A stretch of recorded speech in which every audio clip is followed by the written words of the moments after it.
네, 반갑습니다. 음, 오늘부터, 어, 죄송합니다. 7번에 걸쳐서 저희 에스더서를 같이 보려고 합니다. 오늘은 에스더 개관으로 대략적인 배경과 그리고 좀 우리가 알아야 될 내용들, 그리고 생각해야 될 부분들을 좀 다뤄보고, 이제 기대감을 가지고 에스더를 좀 쭉 읽어보고, 또 이제 1장부터 이렇게 미리 예습을 해오는 그런 시간이 되었으면 좋겠습니다. 그래서 이제 두 번째 시간에 1, 2장을 다루고 2장씩 다루고 마지막 10장까지 한 다음에 마지막 시간에는 요약과 결론으로 마무리하려고 합니다. 그래서 물론 에스더가 이제 10장까지 있어서 여러분이 한 번에 읽는데 조금 어려우실 수도 있는데 한번 쭉 이 교재가 이야기하는 것처럼 이렇게 가볍게 쭉 읽어보고 그 다음에 1장, 2장, 3장, 4장 이렇게 쭉 예습을 차근차근 해서 따라와 주셨으면 좋겠습니다. 제일 먼저 에스더와 이제 룻기서를 좀 비교해 보면서 우리가 왜 룻기와 에스더를 같이 보는 것이 유익한지, 그리고 우리가 또 어떤 부분들을 중점적으로 봤으면 좋은지를 우리가 한번 봤으면 좋겠습니다. 먼저 배경을 보면 에스더서와 룻기서는 딱 성전을 중심으로 전과 후로 이렇게 나눌 수 있습니다.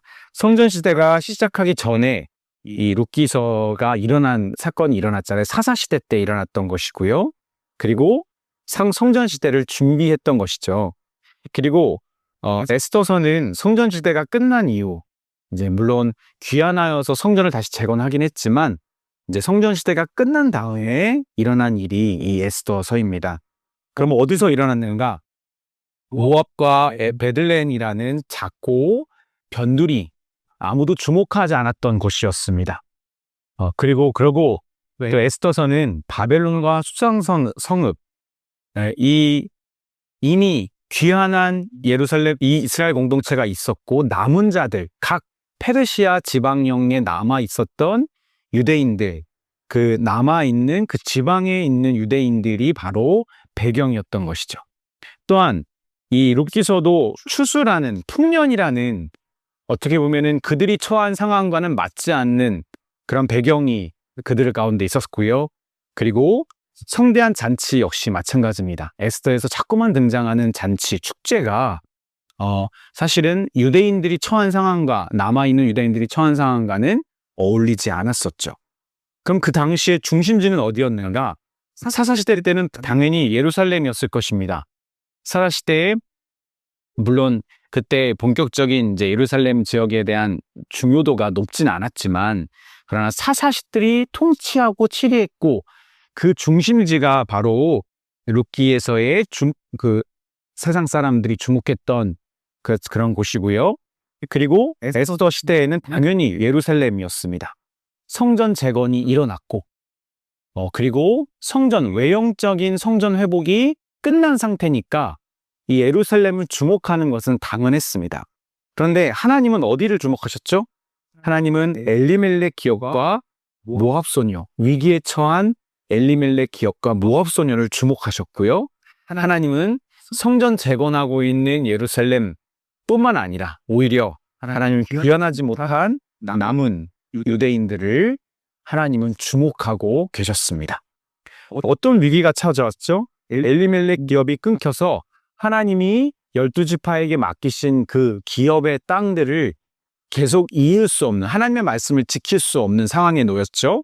그리고 나오미는 자기 이름과 어울리지 않게 마라 라고 하면서 자기가 끊어져서 괴롭다라고 표현하면서 그들이 그 괴로움, 이 나오미의 절망, 그리고 거듭된 죽음, 기업이 끊기는 위기가 룻기가 보여주는 위기였습니다.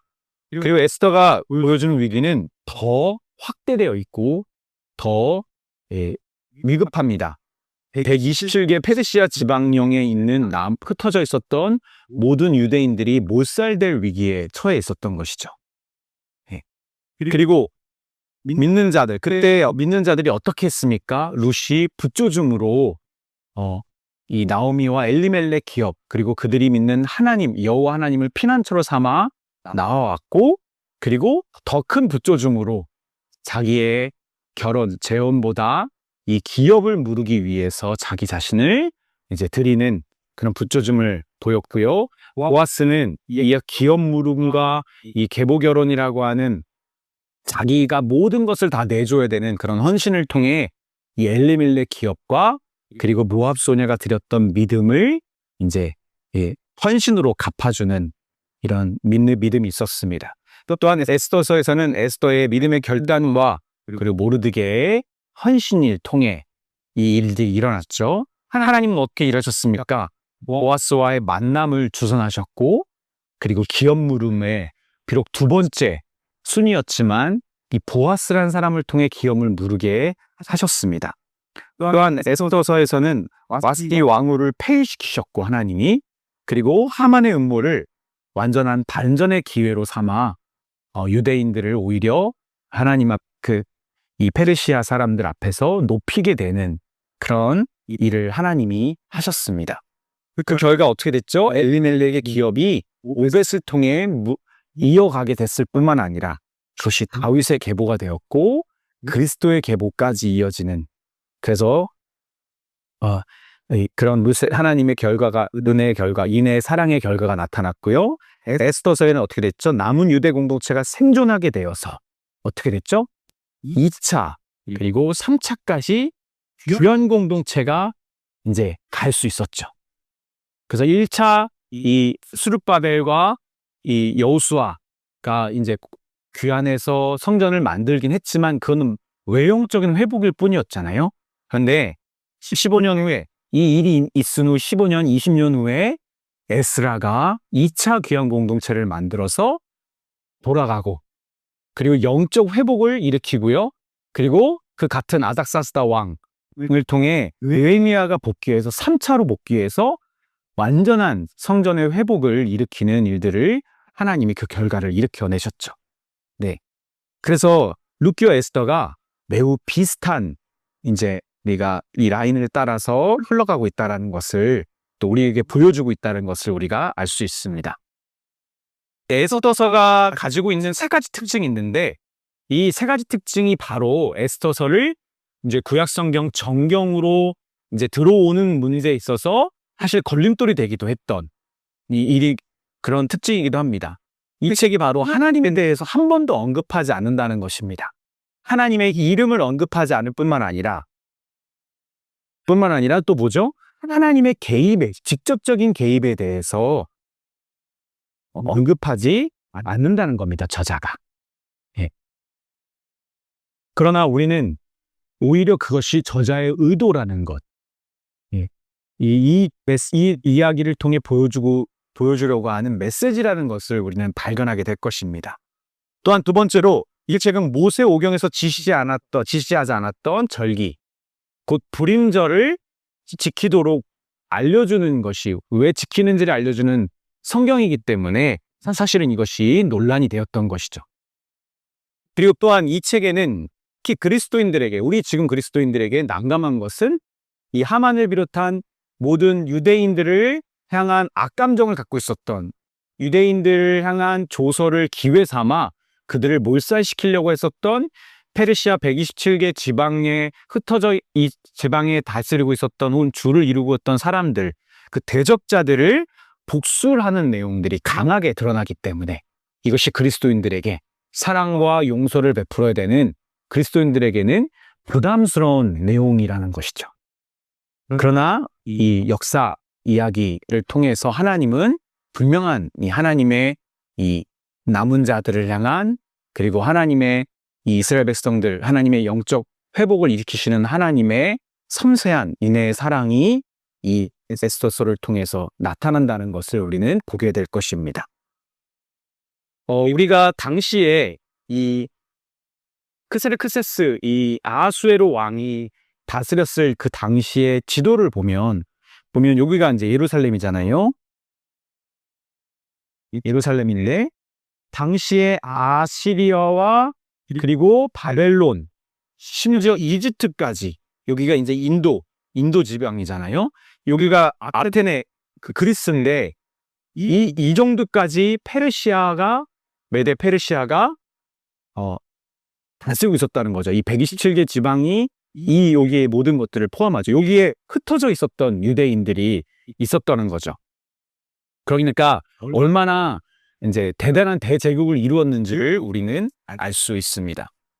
또한 이 개복이 당시에 있었던 일들, 특히 이제 아케메네스 왕조를 보면 우리가 아는 것처럼 다리오 왕을 통해서 물론 이제 다리오 왕을 통해서 이제 아케메네스 왕조가 본격적으로 시작되는데 이 크세르크세스 왕이 바로 아하수에로라는 이름을 가지고 있는 크세르크세스 왕이 바로 에스더서의 배경이 되는 사람이고요. 그 다음에 아닥사스다가 누구죠? 아닥사스다가 바로 에스라와 느헤미야 때의 2차, 3차 포로 귀환을 허락해주고 지원해줬던 왕. 물론 학자들마다 의견이 조금씩 다르지만 아마도 이 와스티 왕후, 이 폐위됐던 왕후의 아들일 가능성이 있다고 합니다. 그런데 중요한 건 누가 키웠죠? 아마도 물론 왕후가 한 명은 아니었겠지만 이제 크세르크세스 왕의 이제 아내였던 이 에스더가 분명히 이 아닥사스다 왕에게 영향을 줬을 거라고, 그리고 제2차, 3차 귀환 공동체에 영향을 주었을 것이라고 보는 것입니다. 그래서 아하수에로가 왕에 오른 다음에 그 다음에 바로 이제 3년 만에 왕후 와스티가 폐위되고 그리고 그 다음에 아하수에로의 그리스 침공이 실패한 다음에 아마도 에스더가 왕후의 자리가 오르는 일, 이 사이에 그 그리스 침공이 이 사이에 일어났는지 혹은 이후에 일어났는지에 대한 논란이 있지만 분명한 것은 이때 이 크세르크세스 왕이 벌이려고 하는 이 잔치는 전쟁과 관련이 있다는 것이죠. 전쟁을 치르기 위해서, 그리고 전쟁을 위한 다시금 힘을 모으기 위해서 엄청 성대한 180일이라고 하는데 물론 이건 과장된 표현이라고도 봅니다. 엄청난 축제 이 잔치를 열어서 이제 부강함과 그리고 힘을 모으려고 하는 그런 목적이 이 잔치에 사실은 담겨져 있었어요. 그리고 이제 불임절이 공인되면서 이것이 이스라엘 이 유대인들에게 공식적인 특별한 절기가 되는 이제 배경이 됩니다. 제가 한번 찾아봤었는데 페르시아의 주사위 부르라고 하는 주사위가 아마 이 모양일 거라고 보는 거죠. 그리고 고대 그 근동의 주사위를 따라서 아마도 이런 모양이 되지 않았을까. 이 주사위가 어떤 역할을 했죠? 날짜를 정했잖아요. 그렇죠? 마지막 달에 유대인들을 학살하도록 그 달을 정했는데 그것이 사실은 기회가 돼버렸어요. 그게 마지막 달에 유대인들을 학살하는 조서가 내려졌기 때문에 그것이 일어나기 전에 이제 크세르크세스가 이제 모르드게를 통해, 에스더와 모르드게를 통해 다시금 조서를 내려 유대인들을 학살하려고 하는 사람들을 이제 다시 오히려 반대로 그들을 처형할 수 있는 기회로 이제 갖게 되었죠. 그 주사위가 에스더서에서 아주 중요한 역할을 합니다. 네. 그리고 그런 내용들을 좀 봤으면 좋겠고요. 여기 더 큰 이야기에서 보면 룻기와 마찬가지로 에스더 역시 창세기 12장 1절 3절에서 하나님이 아브라함에 약속하신 사항을 다시금 조명한다. 무엇을 약속하셨죠? 하나님이 그 민족을 너희들이 그 약속의 땅 가나안으로 보낼 뿐만 아니라 내가 너희들을 거기서 그 땅을 지키게 하겠다. 하나님이 그 백성들을 다스리시고 지키시고 돌보시겠다는 하나님의 약속이 담겨져 있었잖아요.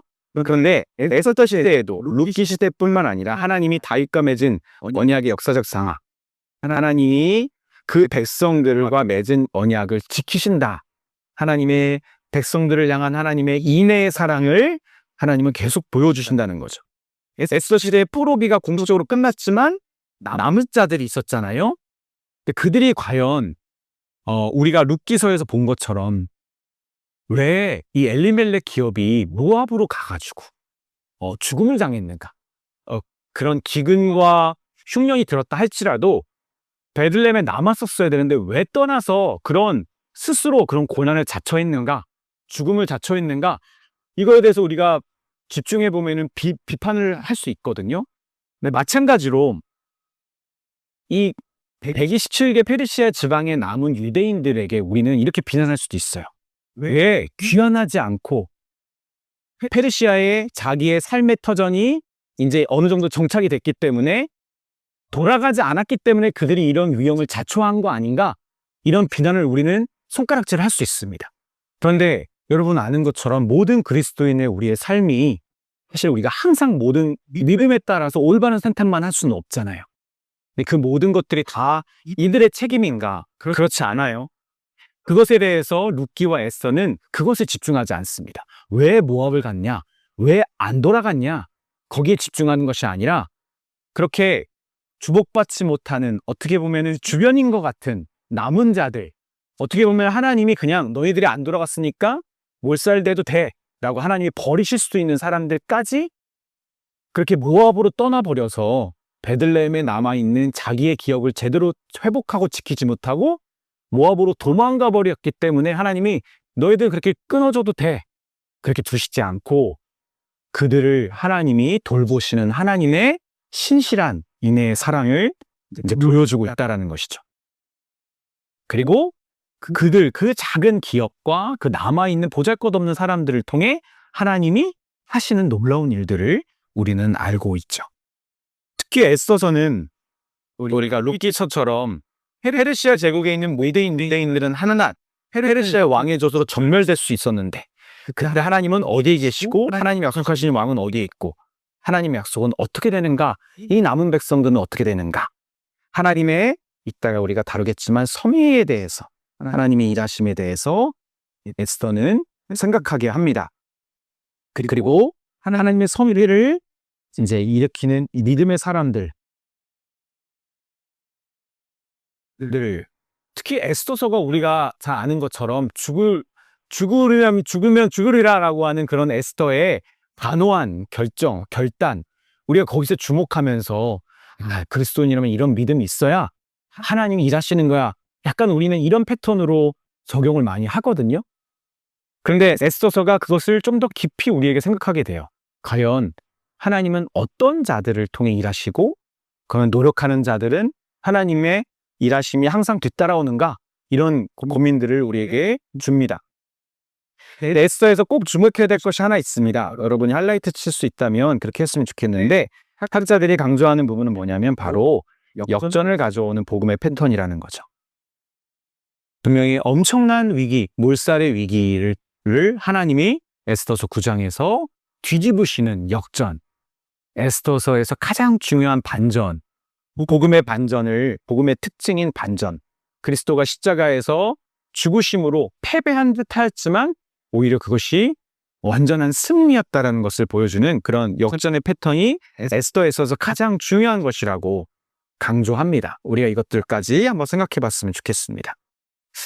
그래서 이 연대적 배경을 잠깐 혹시 보자면 익숙하지 않은 분들을 위해서 이 주전 485년부터 464년까지 페르시아 제국을 통치했던 이 크세르크세스 왕 통치 기간에 페르시아 제국의 수도라고는 하지만 사실은 4개 정도의 수도가 있었죠. 근데 특히 수산성은 겨울에 이 페르시아 왕들이 지내기 위해 만든 왕궁이었습니다. 거기 수산에서 일어난 이야기였고 그리고 바벨론의 포로였고 이스라엘 백성들이 근데 고레스 왕이 바벨론을 정복하면서 고레스 이후에 이제 페르시아의 시대가 열리고 그리고 포로로 귀환한 사람도 있었지만 남아 있었던 사람들 그리고 그 페르시아 왕의 거주지와 아주 가까운 거리에 이 모르드게와 에스더가 살았다라는 것을 우리가 알 수 있습니다. 네. 그래서 한번 이렇게 좀 저희가 예습한 내용들을 한번 봤으면 좋겠는데요. 한번 쭉 에스더를 처음부터 끝까지 읽어봤을 때 어떤 부분들이 눈에 띄는가? 아마 이미 처음 읽어보신 분도 있고 여러 번 읽어보신 분도 있을 텐데 이제 저도 일부러 빠르게 쭉 읽어보면서 뭐가 눈에 띄는가? 사실 이것은 제가 읽으면서 발견한 게 아니라 다시금 연구하면서 학자들이 너무 강조를 해가지고 제가 적어놓은 건데 아수에로 왕의 통치 그가 얼마나 많이 통치하고 있는가 인도부터 이집트까지 구스까지 통치하고 있다라고 이제 1장부터 밝히잖아요. 그리고 그의 부와 잔치가 얼마나 크고 화려한지를 매우 강조했다는 것이죠. 그런데 생각해보면 와스티 왕후 자기의 아내는 다스리지 못했어요, 제대로. 물론 뭐 이 왕이 그 지방을 다 잘 다스리는 왕이라고 보지는 않지만 좀 대비되는 모습이기도 하죠. 그리고 이 에스더서 자체가 아주 신속하게 상황이 전개되거든요, 이야기가. 그런데 유독 1장과 2장만큼은 어떻게 이 잔치가 벌어졌고, 이 잔치에서 와스티 왕후가 왜 폐위됐고, 그리고 어떤 과정을 통해 에스더가 왕후가 되었는지에 대해서 아주 천천히 그리고 자세하게 소개하고 있다는 것이죠. 그래서 어떻게 왕후가 되었는지를 강조하는 부분들이 우리가 초반에 에스더서를 읽으면서 눈에 띄는 부분입니다. 그리고 아까 이야기한 것처럼 하나님의 이름도 하나님의 개입도 전혀 등장시키지 않고 있는 저자. 네, 의도가 분명하게 있는 것이죠. 그리고 구약 성경에서 피스팅, 축제, 잔치라고 번역될 수 있는 이 히브리어를 상대적으로 가장 많이 사용하고 있는 이 분량에 비춰볼 때 그 성경이 바로 에스더서이거든요. 잔치가 계속 이야기의 줄을 이룹니다. 저자는 자꾸 우리에게 기쁨을 누리게 하는 잔치와 축제를 통해 이야기를 전개해 나가거든요. 그래서 이 추사이라고 할 수 있는 부르가 중요한 역할을 하고, 그때 하나님의 보이지 않는 개입이 이제 나타납니다. 여러분, 주사위 하면 사실 뭐죠? 우연이잖아요, 우연. 재수 좋으면 좋은 거 나오는 거고, 사실 주사위가 몇 월에 뽑히는지 이거 다 우연이거든요. 근데 우리가 룻기에서 본 것처럼 사실 우연은 우연이 아니잖아요. 그렇죠?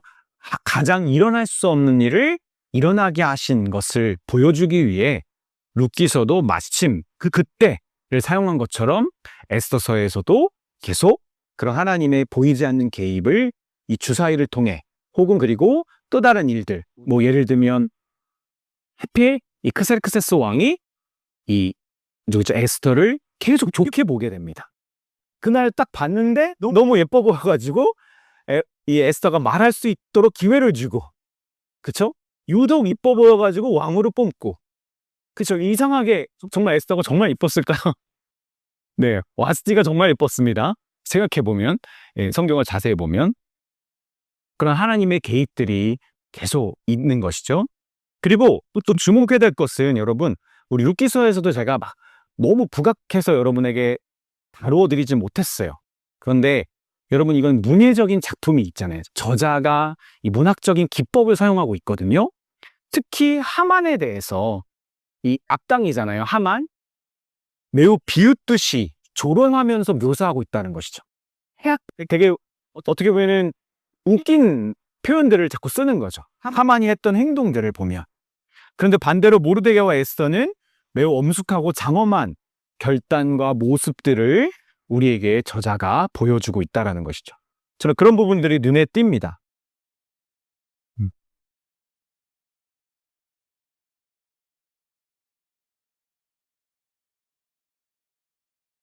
네. 그리고 에스더서가 상당히 정교하게 짜인 내러티브라고 하는데, 예를 들면 에스더서 전체에 흐르는 잔치나 연회에 주목했다. 그쵸? 근데 잔치나 연회가 처음부터 끝까지 어떻게 진행된지를 살펴보라. 무엇을 관찰할 수 있는가? 잔치가 모든 사건의 시작이거든요. 잔치를 벌였기 때문에. 그리고 와스티 왕후도 자기도 여인들을 위해 잔치를 벌였지만 그 잔치 때문에 문제가 됐어요. 그런데 에스더가 왕후가 된 다음에 가졌던 것이 바로 또 잔치예요. 잔치를 또 벌입니다. 기쁨을 누립니다. 그리고 에스더가 짠 함정도 두 번의 잔치를 통해 일어나죠. 하만이 자기를 위한 잔치인 줄 알고, 거기에 자기 꾀에 빠져버리는 두 번의 잔치를 통해, 그리고 레악살에서 구원받은 유대인들이 그날 그 기쁨을 잔치를 통해 누리게 되잖아요. 그게 불임절이 됩니다. 그리고 그 다음 날도 잔치를 벌입니다. 그래서 에스더가 두 번의 잔치를 벌였고, 이 유대인들도 두 번의 잔치를 누리게 되는 그런 것을 우리가 볼 수 있습니다. 그래서 무엇을 관찰할 수 있겠는가, 이렇게 물어볼 수 있을 것 같아요. 누가 과연 진정 이 잔치를 누리는 자들인가? 하나님은 정말 잔치의 주인공들이 누구인지를 하나님은 보여주고 계시는 것 같습니다.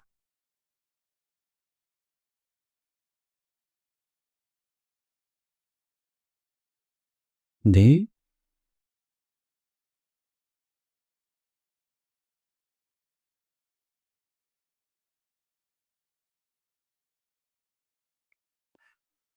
그리고 앞서서 우리가 확인할 수 있는 주제. 물론 우리가 이제 뭐 신학적으로 따지면은 하나님의 섭리, 그리고 인간의 노력, 이것을 믿음이라고 할 수 있겠죠? 이런 내용들이 사실은 중요한 주제입니다. 근데 크게 ESV 성경에서 이제 그 에스더서를 이제 개론을 소개할 때 이런 세 가지 주제를 제시하거든요. 어떻게 유대인 처녀가 페르시아 왕후가 되었는지를 이야기가 이 주제로 풀어나가고, 또 어떻게 그 왕후가 모든 유대인들을 음모로부터 구했는지를 또 풀어나가고, 또 어떻게 유대인들은 모세오경에도 없던 특별한 절기인 불임절을 지키게 되었는가 라는 이 세 가지 큰 주제를 다루고 있는 것 같아요. 그래서 중심 주제로 선택한 이유와 선택하지 않은 이유, 이거는 굳이 다룰 필요가 없을 것 같고, 그렇다면 에스더서가 우리에게 보여주고자 하는 게 무엇일까? 저는 룻기서와 마찬가지로 하나님은 남은 자들, 어디에 보면은 스스로 어리석게도 귀환하지 못한 아는 그런 남은 자들, 하나님의 백성을 향한 하나님의 인애가 안 보이는데, 진짜 안 보이는데, 하나님의 이름조차도 없는데, 그런데 어떻게 드러나는가? 어떻게 하나님의 인애의 사랑이 있는가? 그러면서 뭘 얘기하는 거죠? 우리의 삶에도 사실은 하나님이 나 같은 사람, 어쩌면 내가 이 길을 택하는 바람에 내가 어리석은 생각을 해서 내가 자초한 이 고난과 어려움 가운데 있어서 하나님이 날 안 돌보실 것 같고 나를 돌보실 이유가 없는, 나는 그렇게 돌아가지 않은 남은 믿음 없는 자인데, 그런 내 삶에 하나님의 섭리가 있을까? 하나님의 개입이 있을까? 정말 나도 이 남은 나의 처지인 것처럼, 처지처럼 하나님이 나를 안 돌보시는 것 같은데, 하나님의 이름이 내 삶에 드러나지 않는데, 그런데 그게 아니라는 거죠. 하나님은 반드시 이런 반전을 일으키셔서 하나님이 보이지 않았던 하나님의 개입, 하나님의 인애의 사랑이 내 삶에, 당신의 백성의 삶에 반드시 있다라는 것을 반드시 증명하신다는 거죠, 하나님은. 우리가 그것을 에스더서를 통해 발견할 수 있고요. 그리고 오히려 그렇게 뒤늦게 돌아가긴 했지만 그런 에스라와 느헤미야 같은 사람들을 통해 진정한 성전의 회복과 이스라엘의 회복을 하게 하시는 주인공으로 쓰시는 하나님의 역사가 있다는 것이죠. 그래서 여러분 생각해보면 성경에서 진짜 주목받는 사람들은 다 하나같이 고난과 기근과 불임과 죽음과 끊어진 것 같은, 정말 내가 가난하려고 하지 않아도 가난할 수밖에 없는 그런 고통받는 자들을 통해 하나님은 역사를 일으키시고 드러내시고 하나님의 사랑을 증명해내시고 결국 그들이 주인공이 되어서 이제 하나님의 구원의 일들을, 여정을 하나님이 이끌어 나가시잖아요. 성경은 사실은 이제 심령이 가난한 자, 그리고 애통하는 자들의 사실은 성경일 수밖에 없는 것입니다. 에스더는 상당한 흥미로운 여장부다. 그래서 전반적으로 갈천할 수 있는 부분은 무엇이며 어떤 질문을 하고 싶은가? 이 공부를 시작하면서 에스더 성경 전체에 대해서 어떤 질문을 할 수 있는가? 저는 이렇게 질문하고 싶었어요. 에스더가 정말 확신했던 게 무엇일까? 에스더는 어떤 확신이 있었길래 자신이 왕후가 되는 것뿐만 아니라 그 왕후의 그 자리, 왕에게 총애를 받는 자리에서 멈추지 않고, 마치 룻이 처음 처음 엘리멜렉 기업에 드렸던 인애보다 더 큰 인애를 드렸던 것처럼 에스더가 왕후 된 것뿐만 아니라 거기서 자기의 모든 것을 걸고, 목숨을 걸고 이 위험한 믿음에 도전을 했는가? 어떤 확신 때문에? 분명히 모르드게가 했던 말 있잖아요. 그쵸? 여러분 읽어보셨으면 생각나시겠지만 에스더가 가지고 있었던 확신이 무엇이고, 그리고 에스더는 어떤 이런 확신을 갖게 되었는가, 그리고 그를 통해서 어떤 일이 일어난 것인가를 우리가 한번 질문해 봤으면 좋겠어요. 또 저는 이 부분이 조금 더 한 부분이라고 생각하는데 하나님의 은혜는 믿는 자에게 임하는 것인가? 어떤 제가 문구를 본 적이 있는데 며칠 전에 이런 문구가 있더라고요. 모든 노력하는 자가 성공하는 것은 아니다. 그런데 성공한 자들은 모두 노력한 사람들이다. 이런 문구가 있더라고요. 사실은 에스더서는 어떻게 보면 인간의 노력을 되게 강조하는 것 같고 인간의 결단, 믿음의 결단을 되게 부각시키는 성경인 것 같습니다. 정말 그래요. 룻기서도 어떻게 보면 그럴 수 있겠죠. 하나님의 은혜가 정말 그렇게 에스더처럼 믿음의 결단이 있는 자에게 임하는 것인가? 1차적으로 보면 그럴 수 있습니다. 근데 저는 더 큰 그림을 볼 때 이 저자가 과연 룻기서처럼 에스더서를 기록한 저자가 보여주고자 하는 것은 와, 에스더의 믿음 너무 좋다. 모르드게가 역시 잘 가르쳤다. 이걸까요? 저는 아닌 것 같아요. 모르드게는 분명히 지도자급이었을 거예요. 2차 포로, 이 여고냐 왕의 2차 이 포로 귀환, 포로 때, 바벨론 유수 때, 그때 여고냐 왕뿐만 아니라 2차 때는 지도자급 기술자들이 다 끌려갔거든요. 유대인들, 예루살렘에 있는 유대인들 중에서 이제 1차 때는 귀족들이 끌려갔고 2차 때는 지도자급과 그리고 기술자들, 그러니까 탁월한 사람들은 2차 때 다 끌려갔어요. 그래서 남은 3차 때는 사실 보잘것없는 사람들이 다 예루살렘에 남았던 건데 모르드게는 분명히 예루살렘에서 유대인들 중에서 지도자급의 되게 탁월한 사람이었을 거예요. 그렇죠? 그러니까 이 에스더에게 절대 유대인인 것을 먼저 얘기하지 말라라고 전략도 짜주고요. 그리고 왕의 어떤 이 신하들이 일어나고 있는 음모에 대해서 파악해서 정치적으로도 매우 뛰어난 사람이었습니다. 신앙도 좋고. 그래서 에스더가 분명히 부모를 잃고 에스더를 키우면서 아주 잘 믿음으로 키웠던 것이겠죠? 근데 여러분, 에스더서도 그걸 얘기하는 걸까요? 저도 그것도 물론 맞지만 여러분, 이 판을 짜신 하나님의 진짜 놀라운 섭리. 하필 주사위를 던졌는데 마지막 달에 그 조서가 시행령이 시행되는 날짜가 하필 마지막 달에 한참 뒤에 남은, 하필 하나님께서 이 크세르크세스 왕에게 그죠? 에스더가 예뻐 보이고 또 예뻐 보이는 그런 일들을 하나님이 하셨을까?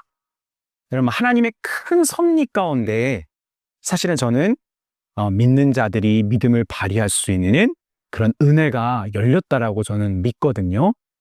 그래서 이 믿음의 결단 너무너무 중요합니다. 그러나 하나님의 은혜는 믿는 자들이 발휘하는 믿음보다 더 큰 것 같아요. 저는 그것을 우리가 에스더서 전체를 통해서 발견해 나가고 또 배울 수 있다라고 생각합니다. 그래서 하나님의 섭리를 통해 믿음을 제대로 발휘하지 못했던 사람이 정말 다시 이런 하나님이 이 은혜를 통해서 나에게 믿음을 발휘할 수 있는 기회를 진짜 주시는구나. 역전의 기회를 주시는구나. 믿음을 발휘하게 되고요. 그리고 이미 믿음을 발휘했던 사람도 더 큰 믿음으로 나아갈 수 있게 하는 것이 저는 하나님의 이 섭리라고 생각합니다. 그런 에스더서를 읽으면서 이런 하나님의 섭리를 보면서 지금 내 삶에 일어난 일들을 조금 내가 가볍게 보았던 것이 있다면 다시금 주목해보고 또 돌아볼 수 있는 은혜가 있었으면 좋겠습니다. 결론적으로 3가지 저는 기도 제목을 뽑아봤는데요. 첫 번째는 에스더서를 통해 특히 에스더라는 사람을 통해 보이지 않았던 하나님의 은혜의 개입이 보였으면 우리도 좀 발견했으면 좋겠습니다. 에스더서를 읽으면서 하나님이 내 삶에도 이렇게 드러나지 않았지만 보이지 않았었는데 사실은 개입하고 계셨구나.